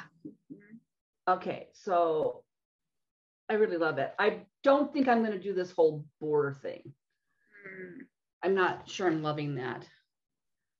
I mean, I'll do the inside border. You don't think you'll do the hearts? Yeah, I don't know if I'll do the hearts. We'll see. We'll see how the companion one, right? I did. So I might do it because of that. So I don't remember when I started this. I'm not very far. Again, this is pathetic. This is how far I am. What a nice start. I don't even know where that is. So there might be a restart. I started in the middle, which is unlike me these days. I don't even know where that is. Anyway, so Debbie is a picture on the back. That's funny. Oh yeah, Debbie mom. Look at her. Oh gosh. So 80s. So 80s. She would fit right into Stranger Things. Oh my word. Anyway, so this is going to get at least 3 hours to get going on this, because I really do like it. I don't, there's just not enough time, guys. I just whine about that a little bit more. There's not enough time. And then I'm going to do for the O, I'm doing All Is Calm. It's a Shepherd's Bush freebie that I think I already started. And the O is because it's using, oh no, overdyed floss. It's not, it's a kit. It is the kit that I bought on my trip. Oh yeah. Cruddy picture. But anyway, you'll get the idea. But it's got overdyed flosses in it. And it's got a natural. Yeah. So that's my O. And then hold on. So the pieces that I'm putting, so my Christmas pieces are built into my acrostic a little bit, but I also have committed to working on, there are 1, 2, 3, 4, 5 Christmas pieces I want to do. 2 of them I'm going to work on in the first 2 weeks of July, and the other 3 I'm going to work on in the last 3 weeks. Mm-hmm. So Hearts and Pine and this All Is Calm are going to be worked on in these first 2 weeks of July. Okay. Mm-hmm. And then down the road, I had found this pattern that I had bought a while ago by Pineberry Lane. And it's, I'm going to take it out of the package because it's going to be too glary. It's called I Bring Thee Joy. And it's not a very good picture, but it's a little old man Santa or something. It's very neutral. Look at that border. Oh boy, that looks fun. Boy. But look at the trees. They look like your trees. They look like my trees in my rosewood. Oh, that border. But they're white. But they're white and not green. Calls for DMC. So I'm just going to stash dive. I'm sure I've got all these colors. Mm-hmm. So that's going to be another, that's not on my acrostic, but it's one of my Christmas in July pieces, and they're in the same bag together because I don't have enough cute. I need to buy some more bags. I need to check check Etsy for some cute bags. So those are both new starts. Then the other thing that I've been wanting to start, and it's one of my Christmas in July, it'll be the second half of the month, was that free. So I should have brought it in here.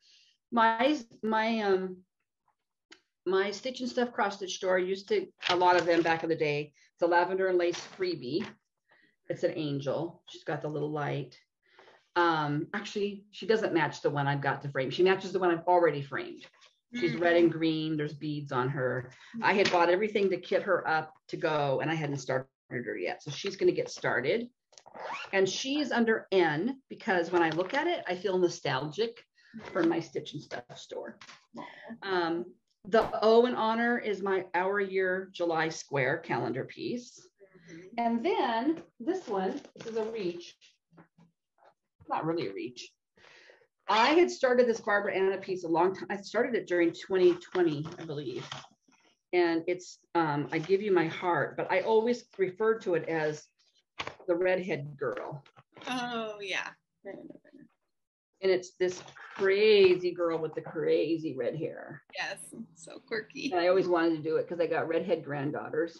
So even though it's called I Give You My Heart, I've got it under R for honor because it's my redhead girl. And that's how far I've gotten. I think I have most of her hair done. I think I just need to, I think I get to move down to her dress now. On my recipe box. And it's not going to be very big. That's my fabric. Oh, yeah. I really want to, I should get her done. Her dress is kind of wild though. If you know this pattern, her dress has that border in there. Yeah. That's really cute though. She's got a lot going on. The nice thing about that kind of geometrical pattern is that it's easy to. It usually is once you get going, yeah. See a mistake really quickly. Yeah. Unless you make a half stitch mistake, like a border that's also supposedly really easy. You find it? Yeah, that's true. And then those all fit into my magazine monthly challenge. And then one of my other Christmas starts, the only other one I believe is Happy Snowman. Is the Happy Snowman. Oh wait, hold on a second.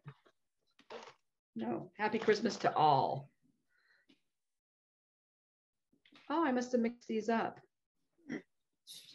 I'm going to do Happy Christmas to All, and it's a Shepherd's Bush freebie, and I've already started it. It was this one with the bird on the house. Oh yeah, that's right. But there is another one. I must have put it away. I do have a Happy Snowman, and it's all kitted up also, but I somehow didn't put both of these on here. So I'll work on them both a little bit.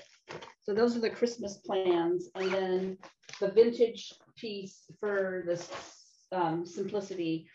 My Whip Go is Hoity Toity and my Gathering Eggs, which has not made an appearance for a while. Just looking at mine, trying to decide how I was going to finish that one. So this is where I'm at. This is where I'm at on her. Oh, I got a lot to go on. I loved working on that piece. I loved working on that piece. Yeah, I always love it once I get going on it. It's just getting going on it.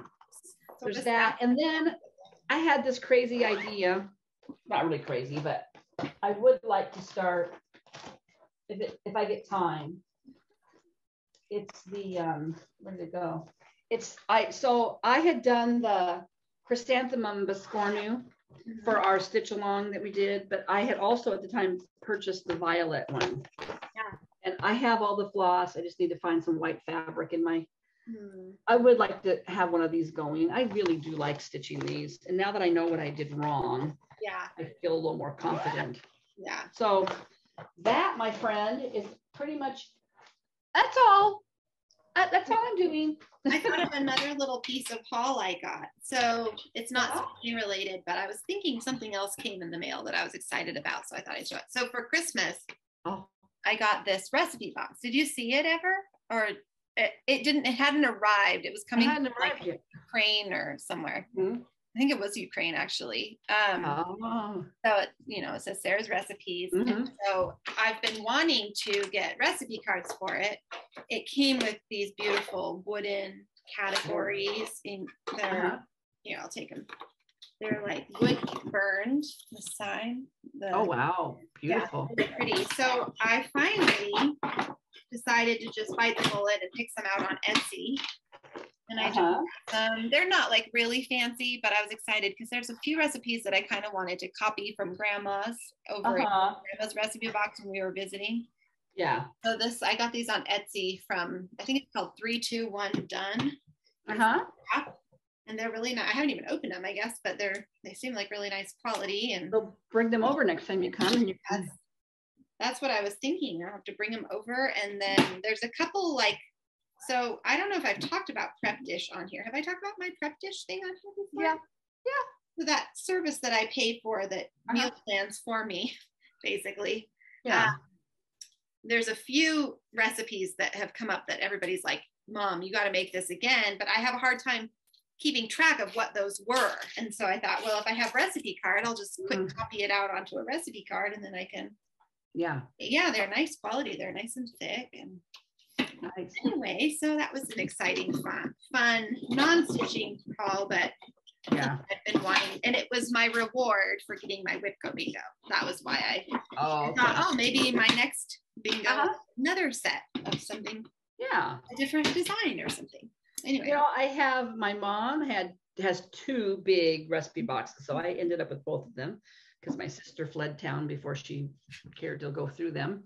But we're not bitter about that or anything. I don't know what I am about that. But anyway, so I just took them both. She snoozes, she loses. Anyway, but I also have, I don't know. Recipe box. I froze a little bit, and it might have been. I have a little tiny green metal. I don't know if I've ever seen that. Is it yours?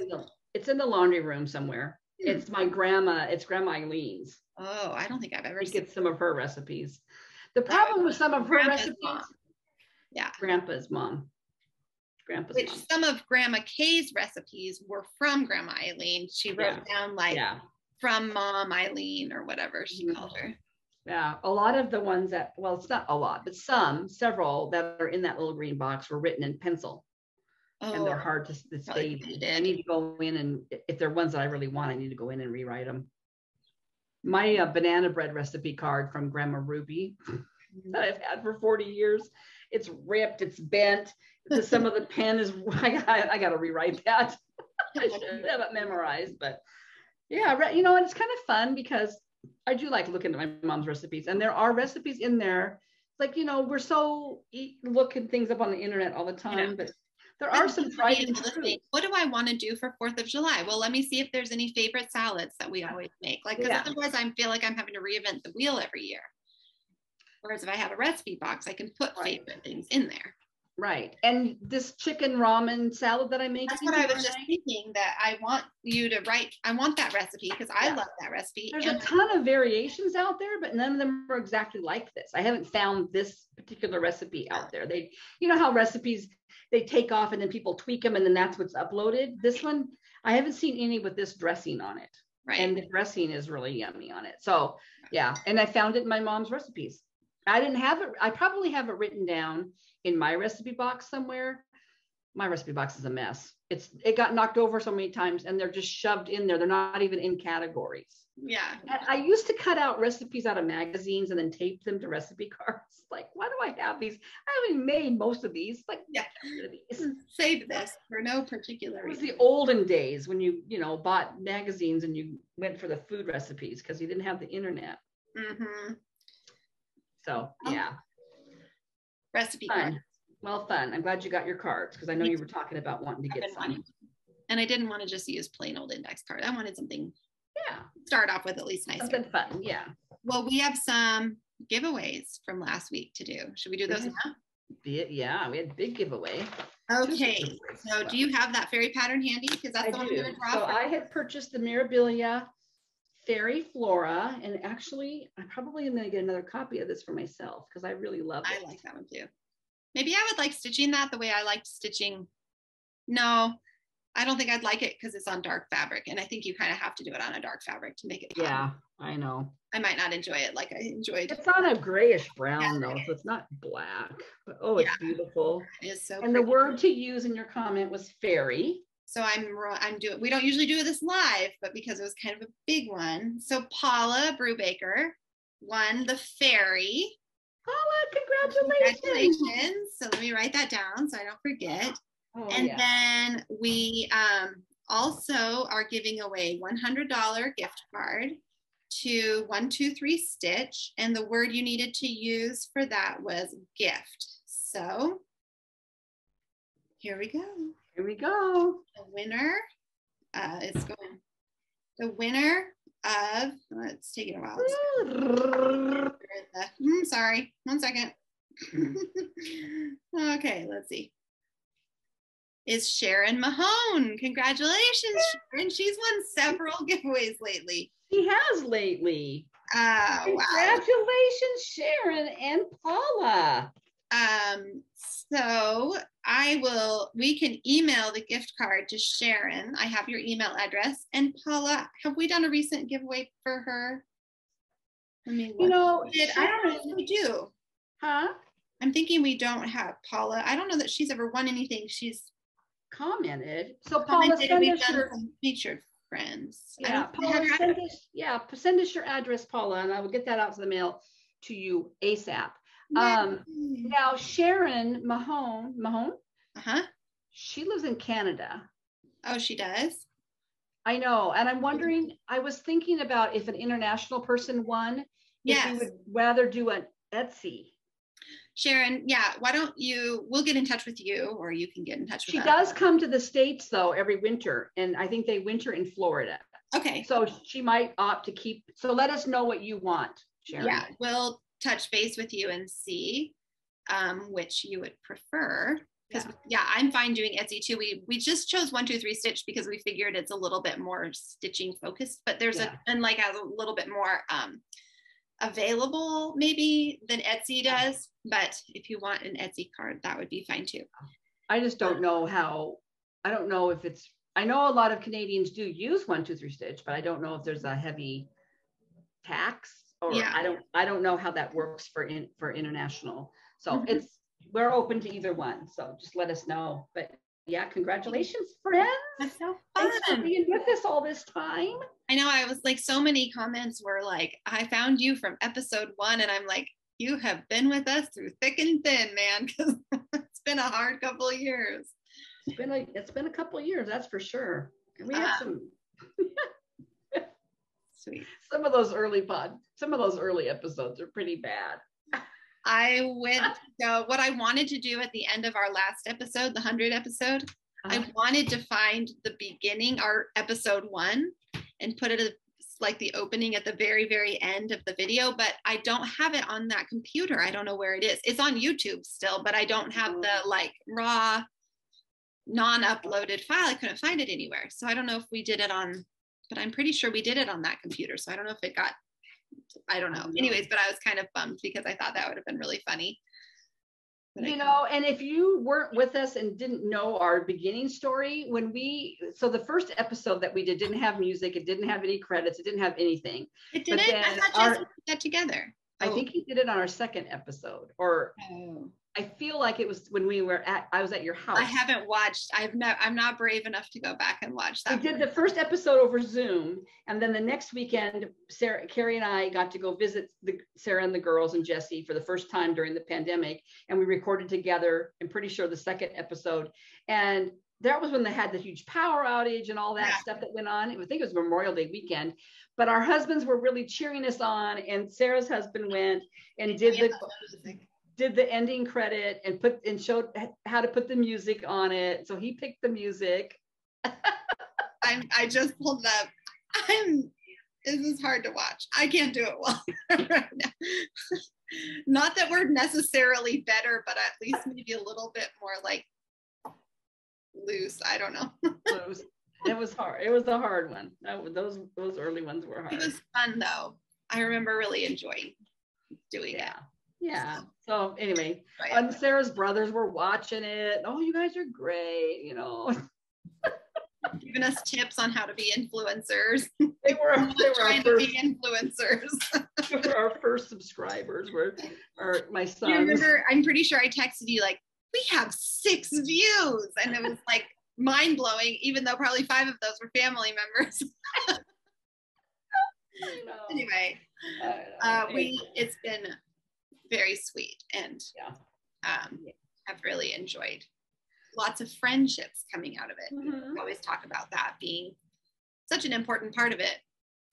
And you know, Sarah and I were talking about how many Flosstubers there are out there, and there's just no way that you could watch everybody unless you really just didn't do anything else. So those of you that watch us faithfully, thank you so much.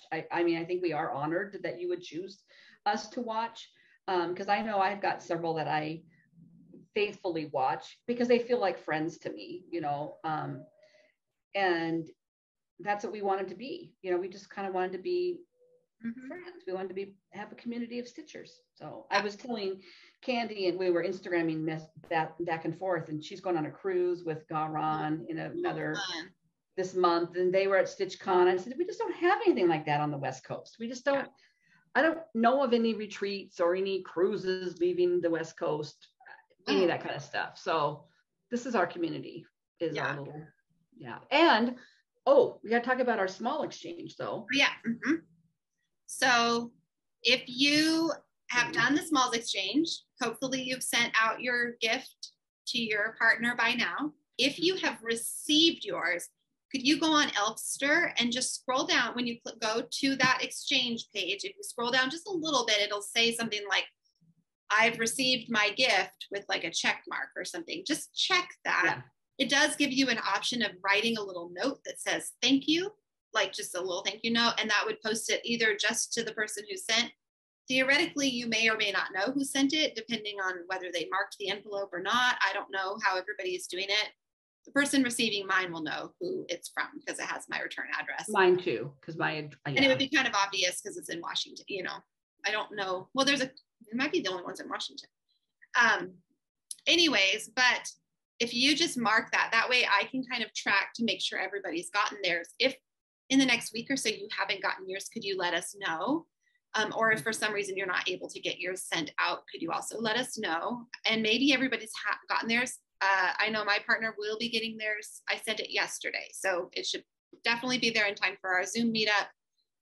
And yeah, do I need to show on Elfster how to do that, do you think? Or I think it's pretty self-explanatory. It's pretty easy. If you went on there to find their address, you'll be able to, it should pop up for you when you go there. Yeah. And click my exchanges. Oh, well, I don't want to show who I have. But yeah, if you scroll down on that page, it'll say, did you receive your gift? And and I mailed mine out last week, and my partner did mark it. Did just mark it. Yeah. So I know I just went in and marked that mine was arrived. So I knew what I was doing and how to you can, there's a spot that if you haven't received it, you can nudge them and say, you know, because I was getting worried because I had mailed mine out and my tracking said that they were supposed to get it on Friday, and I was tracking it or I was checking, and I thought, oh, I hope she got it.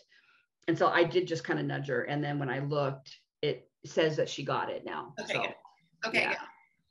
In case you aren't one that's tracking it, but I was just super paranoid because, you know, it's not like, even if you were to insure it, that doesn't really replace it. Right.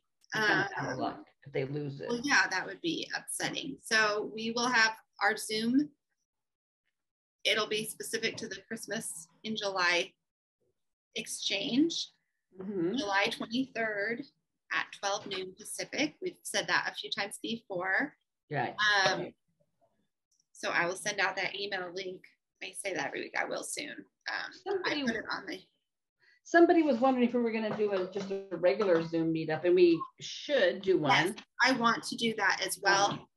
Let's plan one for August, just because my July is really busy, but we could plan one for early to mid-August. I was thinking, oh yeah, August is kind of a long way away. And then I thought, wait a minute, it's July. It's really not a long way away. I think I'm still stuck in May or something. I don't know what happened to June. Maybe we might do some camping in August because Jesse will finally be on school break at some point. And so let me talk with him about what we're going to schedule, and we can then make a plan. So stay tuned for August then. For just a regular stitching. Yeah, because I've been wanting to do one. June and May were packed for me. I felt like every minute felt busy. We had that recital and we were out of town a couple times. And so, okay. Thank you for your sweet comments about my cow. I was very frustrated this week and discouraged because I felt like I'll just give it a little update.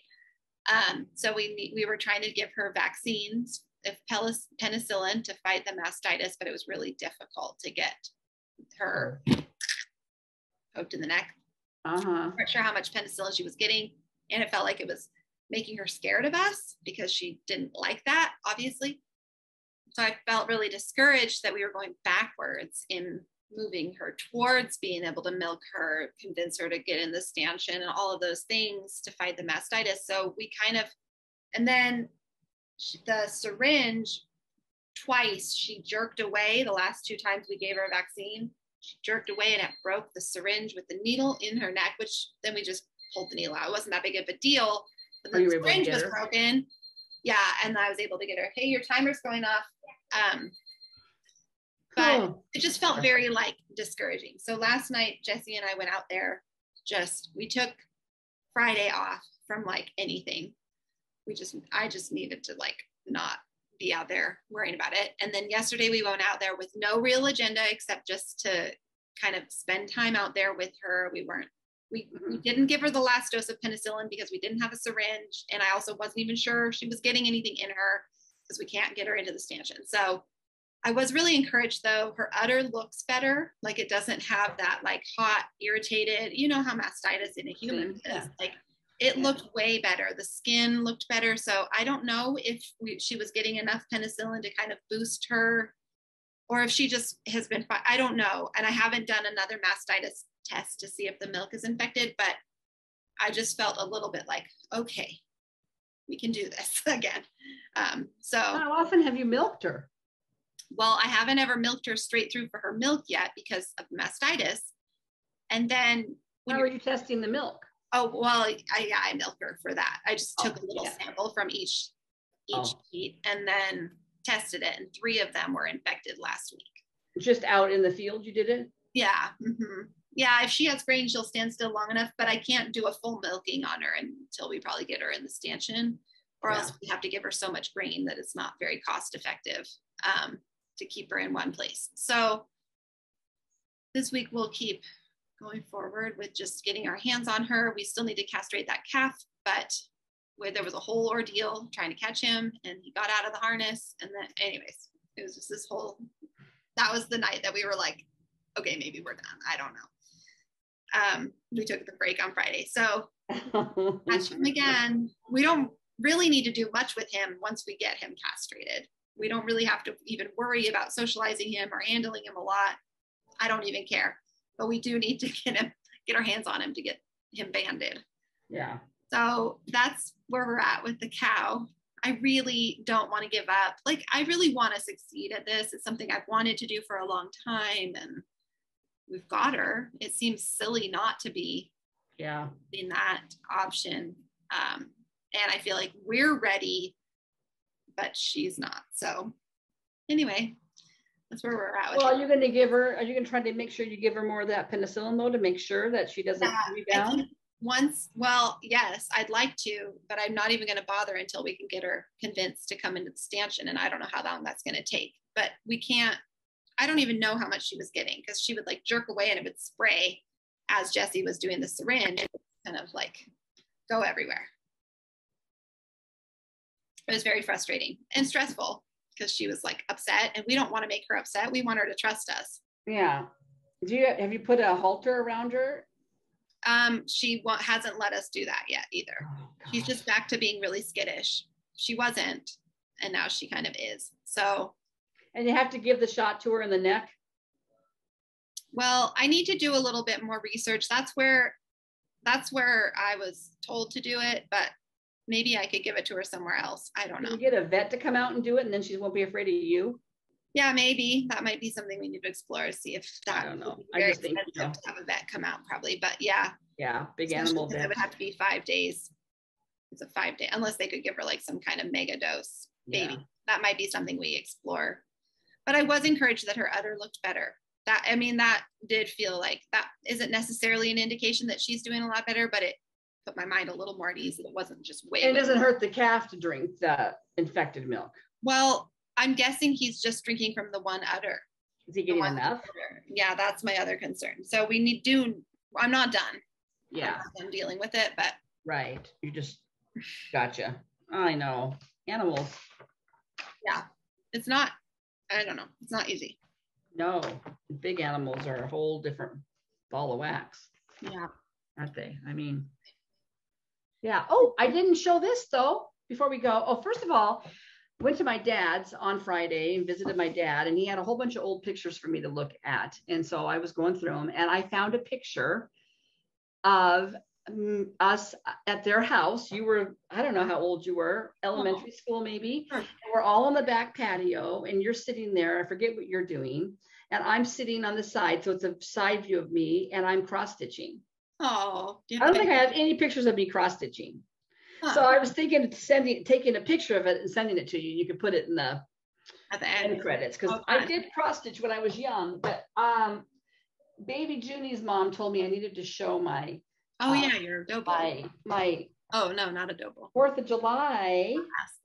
So rather than a tiered tray, I bought this really cute tiered basket. Went on our trip at a Home Goods in Indiana, and it's perfect for 4th of July. That is really cute. So it's been sitting on my coffee table. And so this is the back. I didn't do as much in the back, but just it just has a little Hobby Lobby thing. And there's twinkle lights that kind of wrap around it. But these are my first 3 pillows that I did. This was a Lizzie Kate freebie. Cute. And then these were Stacy Nash, I think. On Station as primitives or something. There's that one, and then I stitched that one. You did? You probably did. Did I ever finish it? I think I started to finish it. I bet it's down on my desk. Probably. And then I did this one. Oh, I like that one. Yeah. I love that biscuit. And then now I have this one to put in there. Yeah, you've got another one to tack in. Anyway, so that's been sitting out. For the month, and she said, "Oh, you should show it." So I did it. Yeah, it is kind of hard to believe that it is the 4th of July tomorrow. Oh, I know. I'm making homemade ice cream, but I just remembered today that I don't have rock salt because I used it up last week when we made homemade ice cream. So I have an electric ice cream maker that I can make ice cream all year round now. Yeah, I wish I had one of those. Well, and I probably wouldn't have pushed so hard for it, but my old one with the rock salt and ice was dying. I mean, I'm surprised I was able to get it to work the last couple summers. Yeah, it was pretty. It still works fine, but kind of a hassle. So I don't know. I have pickling salt. Maybe pickling salt will do the trick. I don't know. I need to do a little digging and see if there's anything I can use as a substitute, because I don't really want to drive the half hour back into town to go buy rock salt. Maybe the little store, maybe Hal's has some. Maybe Harold's has some. Go look into Harold's. Yeah. So I got that. I picked strawberries this week at my friend's.